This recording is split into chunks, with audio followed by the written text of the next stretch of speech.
So yan na nga no, dahil nga si Gala the Explorer ay isang city enthusiast, mahilig pumunta sa mga syudad-syudad, mahilig ma-curious, and mahilig mag-explore. No? So bawat mga karatula na nakikita, mga signboard sa mga basis, agad-agad akong nagkakaroon ng idea or parang gana na puntahan ang isang lugar na yun. No? Kasi madalas ko siya nakikita, nababasa at naririnig sa iba tungkol sa syudad. So dito tayo ngayon sa Puerto Princesa City, Palawan. Ito ay adventure ho natin back in last week of June and first week of July this year 2025. Kumbaga napunta na ako sa mga lugar dito sa Pilipinas maraming beses na, pero babalikan ko siya ulit ngayon dahil nga sa ako'y nagko-content na rin, nagba-vlog. At syempre iba naman ang hitsura kasi ng mga bawat lugar back in the days, no? Like 5 years ago, 7 years ago, 10 years ago. So nagbabago ho yun. Syempre ngayon may camera na ho tayo. So kung dati is field ho tayo na i-document, field ho tayo na kuhaan ng mga footages yung mga lugar na napuntahan natin, mga syudad, probinsya, ngayon meron na. No? Kumbaga, bilis lang. Kumbaga napakaganda, napakapabor ho natin ngayon na era. Kasi nga, parang kaya na nating immortalize ang ating mga experiences, no? Unlike before na talagang i-store lang, no? Sa ating isipan. So syempre alam naman natin kapag it's better to think than to think daw, parang ganun, no? So it's better na mag-save talaga tayo ng mga ganap sa ating internal hardware memory ba tawag dyan? Basta yung mga memory card, no? So maraming thank you sa technology in some point or somehow nagkakaroon din siya ng magandang epekto sa ating lipunan, sa atin lahat ng mga tao, sa humanity. Kasi nga, hindi na tayo na kailangan pagurin ang ating utak para mag-store ng mga memories. No? Kasi andito na tayo, meron na tayong ginagamit ng mga devices. So yun na nga, ilan ba ang natin ulit? Highly urbanized cities sa Pilipinas. We have 33 highly urbanized cities and so far, Zamboanga City pa lang yung hindi natin napupuntahan. So ako ay natutuwa sa aking sarili kahit paano i-achievement ko ito, no, na lahat ng mga city na nasa 33 cities na yan, highly urban cities, is akin nang kadaupang palad. So basahin natin ano nga ba ang mga ano nga ba yung mga syudad, no, na kasama sa 33 highly urbanized cities. So alphabetical ho tayo. Number 1 is Angeles City. It's located ho yan sa may Central Luzon region. So it's Pampanga province. Bacolod City naman ay located naman siya sa Negros Island, and napuntahan natin yan. Negros Island or Negros Occidental. Baguio City, of course, Cordillera region or CAR, Cordillera Administrative Region, Benguet Province. And number 4 is Butuan City. Butuan City located in Caraga region. So that's Butuan is geographically located or situated in Agusan del Norte. Okay? Number 5 is Cagayan de Oro City. So Cagayan de Oro City is located in Northern Central Mindanao. Tama ba? So ano siya? Kasama niya si Camiguin Province. Cagayan de Oro City is situated sa may Misamis Oriental, if I'm not mistaken. No? So Misamis Oriental. So Central Northern Mindanao ang kailang rehiyon. So kasama niya sa rehiyon na yon ay kasama niya ang mga probinsyang Camiguin, Bukidnon, Misamis Occidental. Ano pa ba yung isa? Please let me know in the comment box. Hindi ko alam. Nakalimutan ko yung parang 5 yata yan sila eh. Anyway, so yun na yun. And number 6 is Caloocan City. So Caloocan City, situated, located in National Capital Region or NCR. Cebu City, of course, located in Cebu Island or Cebu Province. Davao City, located in Davao Region, di ba?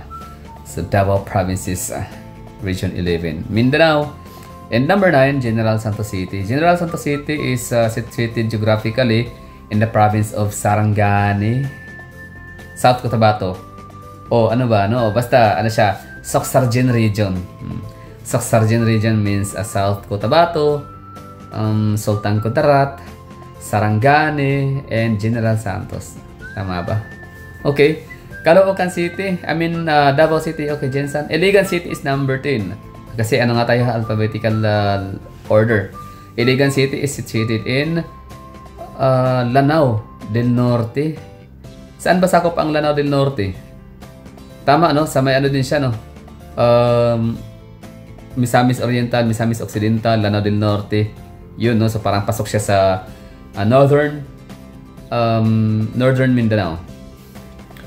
Okay, so Iligan City. Iloilo City naman ang pang 11. 11 in the, yun na nga, bali Iloilo City, situated in Iloilo Province. Panay Island. Panay Island consists of, Panay Island region or Western Visayas region ay meron siyang 5 or 4 na probinsya. So it's Guimaras, Iloilo, Capiz, Aklan, and ano pa ba yung isa? Guimaras, Iloilo, Capiz, Aklan. Okay, 4 lang yung ano nabanggit. So Lapu-Lapu City, of course, situated in Cebu Island or Cebu Province, Cebu Island geographically. Las Piñas City pang 13. Las Piñas City is in NCR. Lucena City, ayan po yung pupuntahan natin ngayon, no? Straight from Palawan to Lucena City, Quezon Province, di ba? Ang galing natin, tayo na yung lakwachero. So Lucena City is highly urbanized city sa may southern part or Calabarzon area. Wait lang, sa Calabarzon yata parang siya lang yung nag-iisang highly urbanized city, if I'm not mistaken. Tama ba? Tama. Walang highly urbanized city sa Cavite, wala rin sa Rizal, wala rin sa Batangas, wala rin sa Quezon Province. So ibig sabihin, lone highly urbanized city in the region of Calabarzon or / Region 4A. Makati City is in number 15. Siyempre, alphabetical order ho tayo, ha? So, Makati City is in NCR. Malabon City, ganun din. Malabon City, napuntahan ko na to, pero hindi ko pa siya na-vlog. Pero sige lang, no? One of this day, papuntahan na natin, ikot-ikutin ho natin yung kamay nilaan, na Mandaluyong City. Mandawi City. Mandaluyong City, okay. So, NCR, Mandawi City in Cebu. Manila City is in NCR, Marikina, ganun din, Muntinlupa, Navotas, ay lahat yan matatagpuan sa NCR. And of course, Olongapo City, ito napuntahan ko na to kaso walang gabi, like siguro mga 4 na oras lang ako doon. 3-4 na oras, and kumbaga parang kumain lang ako doon, naglakad ng konti, tapos yun, punta na ako ng Angeles City. So hindi ko kasi masyadong kabisado ang Olongapo City, pero I think isa siya sa pinaka-safest city na napuntahan ko. And friendly city, mga tao talaga yung doon, no?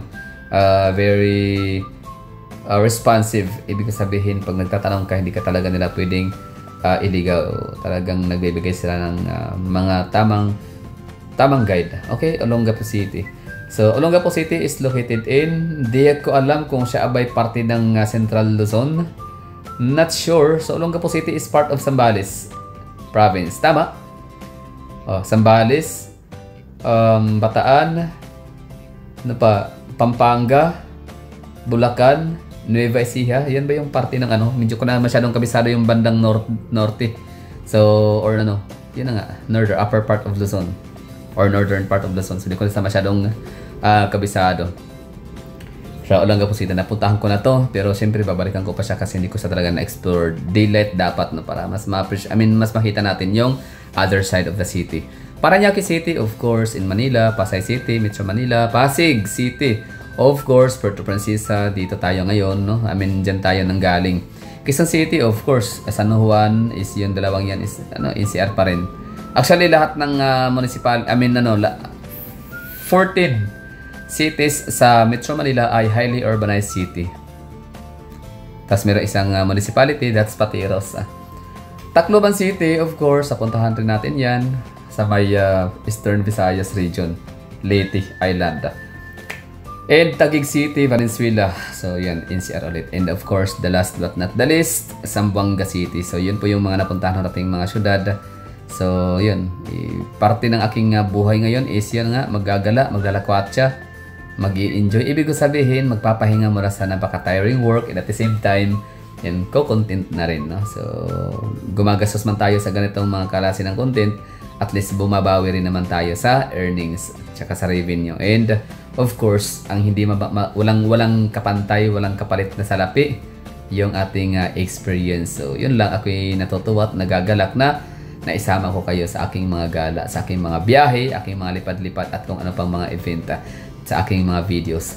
So yun na nga, welcome to Lucena City, the lone o highly urbanized city.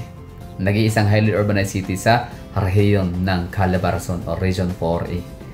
Quezon Province.